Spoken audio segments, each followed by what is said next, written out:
responsable du service calcul.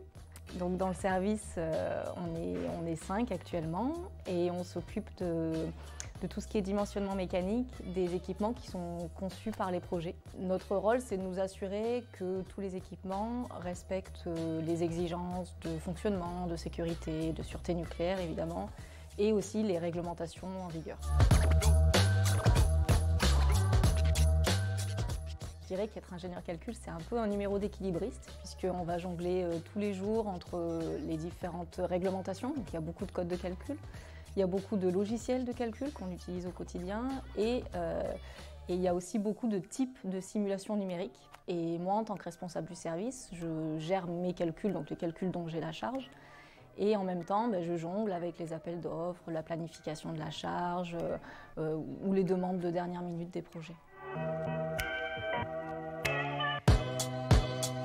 Clairement, les ingénieurs calcul, ça ne court pas les rues en tant que femme, hein, bien sûr, parce que sinon il y en a beaucoup. On était 2 sur 40 dans ma promo, donc voilà, c'est pour vous dire que c'est assez rare. Quand j'étais petite, disons que dans ma famille, on ne faisait pas de différence, aucune différenciation de genre. Mon papa, je passais mes journées à lui poser 1 milliard de questions et il avait toujours une réponse, donc ça, je pense que ça a nourri mon envie d'apprendre. Et ma maman, elle est passionnée de littérature, donc elle me racontait de merveilleuses histoires. Et dans la foulée, elle enfilait son vieux travail et elle bricolait à la maison. Je pense qu'elle m'a beaucoup inspirée aussi. Elle m'a montré qu'on pouvait être douce, rêveuse et féminine. Et on pouvait aussi être débrouillarde, être indépendante et être forte.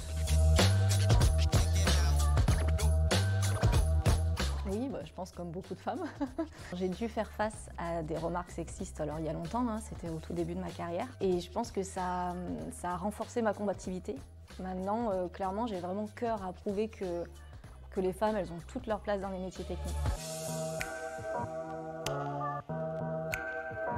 Depuis peu, je suis ambassadrice Honnête Technologie. Le but, c'est de féminiser, encore une fois, les équipes techniques, les équipes d'Honnête Technologie. Donc je vais aller dans les forums, dans les collèges, dans les lycées, je vais expliquer mon métier, je vais leur montrer qu'ingénieur, c'est pas que pour les garçons. Ma fille Julia a 6 ans. Pour elle, ingénieur, c'est autant un métier de garçon que de fille. Et je voudrais qu'elle voie à travers mon exemple qu'on peut avoir une vie professionnelle bien remplie et à la fois être une maman épanouie, avoir des amis et pas trop se prendre au sérieux. Voilà, que tout ça, c'est pas incompatible du tout.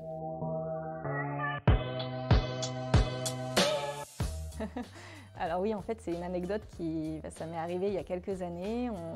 Donc c'était pour un calcul de tuyauterie dans le nucléaire. Le chargé d'affaires m'a appelé, il m'a un peu prise de court parce qu'il m'a demandé si j'avais pris en compte que les opérateurs puissent s'asseoir sur la tuyauterie. J'ai cru à une blague, hein, parce que dans ce domaine où la sûreté nucléaire, c'est au cœur des préoccupations, c'est très rare de tenir ce genre de propos. Je lui ai expliqué que non, que nous, on se concentrait plus sur la pression, la température du fluide dans la tuyauterie, le risque sismique, les décharges de soupape, mais pas ça. Ça m'a bien fait rire, on avait bien rigolé à l'époque.